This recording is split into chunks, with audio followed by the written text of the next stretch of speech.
morning. I'm Anthony Bruno, I'm Associate Counsel for Senator Pat Roberts. He would like to be here today, but some late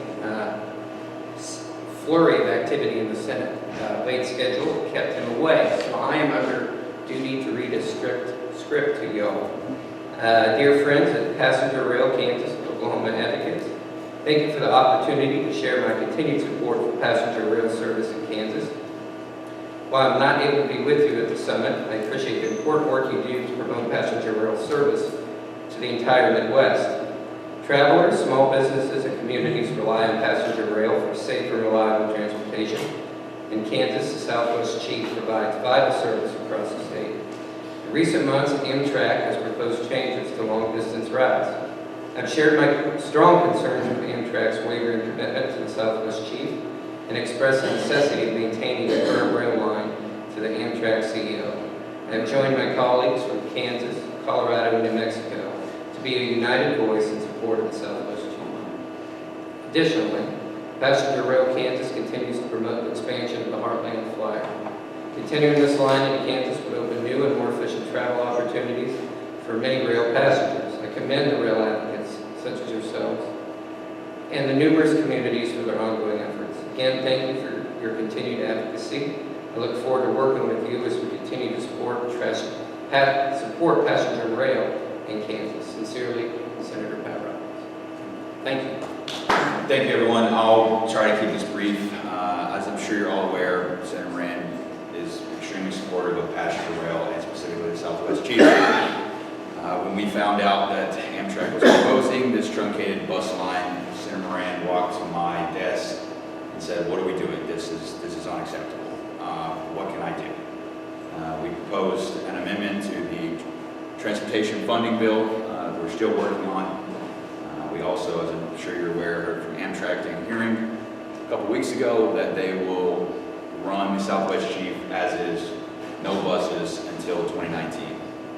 While we see this as a very small victory, getting us to 2019, that's not enough. Senator Moran believes, as it was said by the Commissioner, that Amtrak has a duty directed by Congress to run passenger rail. No questions. So, still have a lot of fight in us. We still have $3 million that they said they were going to give with the third successful Tiger grant, one for Kansas, one for Colorado, and now New Mexico, that they are holding out. And we definitely, Senator Moran wants to make sure that passenger rail, specifically the Southwest Chief, can continue to run. Amtrak has a duty to do this for the country, and we will continue that fight. And hearing from people like you as much as possible, both in our office and to Amtrak, is extremely helpful and extremely important. So I and Senator Moran look forward to working with all of you in the future to make sure that the Southwest Chief and passenger rail through Kansas can continue. Thank you. I am Rebecca Swindler. I work for Congressman Roger Marshall. For those who are out of state, that's the 1st district, which is western Kansas. Congressman Marshall has been briefed on the issue in D.C. He's met with city administration in Garden City and Dodge City, which is where the bustitution would be starting. And as he said in those meetings, that would be the beginning of it, and that's not going to be a viable solution. So he has signed on to the congressional letter of support to the Amtrak administration. I believe there are 13 other congressmen, bipartisan, as you mentioned, who signed that letter, and is happy to do so. Glad that there's an additional year of funding as we look for a resolution for some financial sustainable solutions. So, thanks. Good morning. Governor Colyer wasn't able to be here today, but I know that this is a very important issue. Railroads are such an important part of the Kansas character. They're an important part of Kansas history. And they're not just a part of the history, they're still an important part of transportation for the state. They can be, and not everyone realizes the great benefit that's still provided by the rails. But it really is something that I'm excited to see how many people have come out to support this. We were actually, the governor was just ready to sign a letter of support, trying to urge this when they said they would keep the Southwest Chief open until 2019. One of the governor's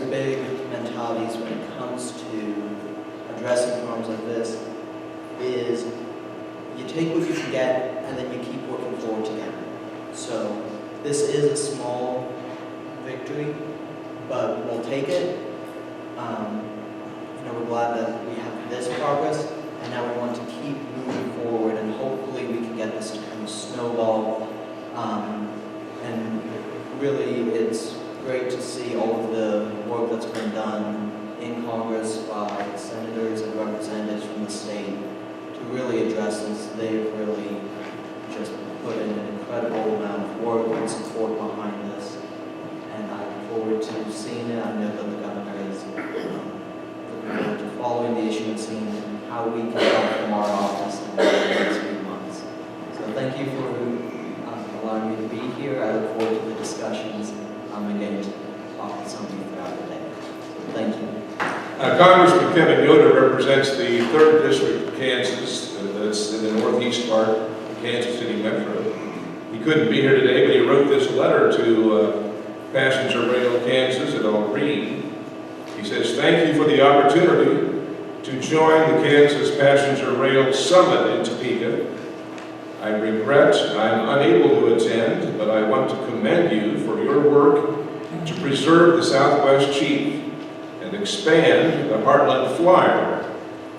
I understand the importance of the Amtrak Southwest Chief to the urban and rural communities that it connects. The Southwest Chief serves an economic engine for Kansas, bringing visitors from Illinois, Missouri, Iowa, Colorado, New Mexico, Arizona, and California to our local Kansas communities. As you may know, Congress is considering funding provisions that would provide the Southwest Chief route with resources for maintenance and safety improvements, as well as effectively reversing Amtrak's decision to substitute rail service with bus service over segments of the Southwest Chief route. I am working hard with the rest of the Kansas delegation to ensure that these provisions are included in the final appropriation legislation that Congress is going to pass this year. And please do not hesitate to reach out to me if I can ever be of assistance in the future." That's from Congressman Kevin Yoder, representing the 3rd District of Kansas. That's his question. Good morning, ladies and gentlemen. Pardon me if I stutter a little bit. I got 3 hours of sleep. I came in on Amtrak number 4 this morning. We came in from Albuquerque. My name is Adrian Gudelay. I'm the president of the newly founded. I'm the president of the newly founded coalition out of Albuquerque, New Mexico. Just recently, we had a rally out in Lima, New Mexico, where we had mayors of Santa Fe, Las Vegas, some state officials come out, and we all had one goal and objective in mind, which is likewise here. Keep the Southwest Chief, preservation of any national routes, including the Sunset Limited, which runs through the southeast part of our state. But this is not about the Sunset Limited, we're talking about the Chief. Currently, right now, New Mexico is in a position where they're trying to organize a new business model with severance tax bonds to look into using those severance tax bonds on the Raton Pass line. Also, there's a new talk that they're wanting to work with BNSF, with the city of Las Vegas, to implement new rail spurs out of San Miguel County, which therefore the state is hoping that if they can negotiate that with BNSF, that might be able to lower some of the costs down for Amtrak, and Amtrak might be willing to less wanting that bus bridge. Also, the other situation we have in New Mexico is we have a steam engine that is about to go underway for testing on our main line, which is owned by the state of New Mexico. But, however, their fate looms in Amtrak's fate because they can't operate on the pass without Amtrak's permission. So that steam engine, now that they got started, they're looking at about $10 million per year.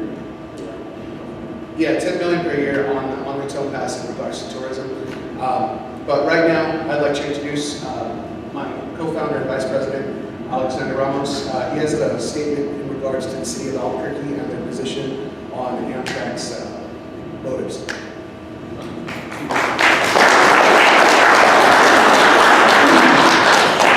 Good morning. This letter was written by our Mayor Timothy Keller of the city of Albuquerque. And he wrote this directly to Mr. Anderson, but he wanted us to echo the sentiments to you folks.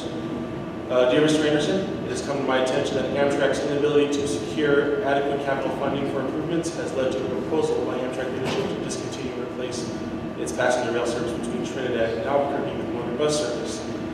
As you are aware, the Southwest Chief plays a vital role in tourism and economic development for the region.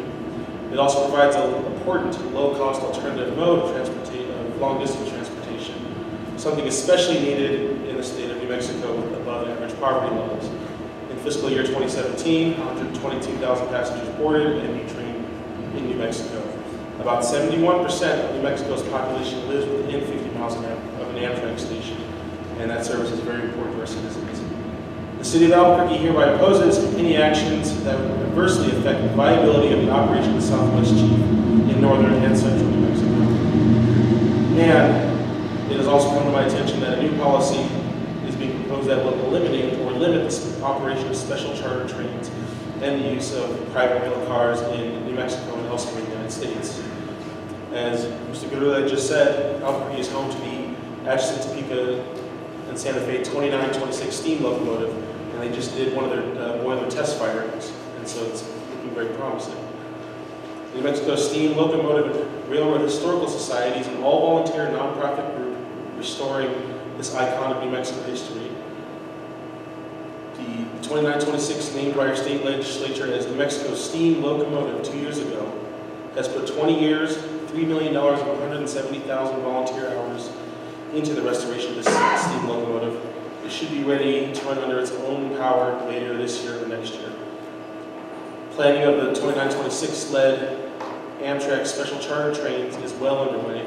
The 2926 and other important locomotive reminders of our country's road history should be encouraged to perform passenger excursions for tourism, education, and recreation.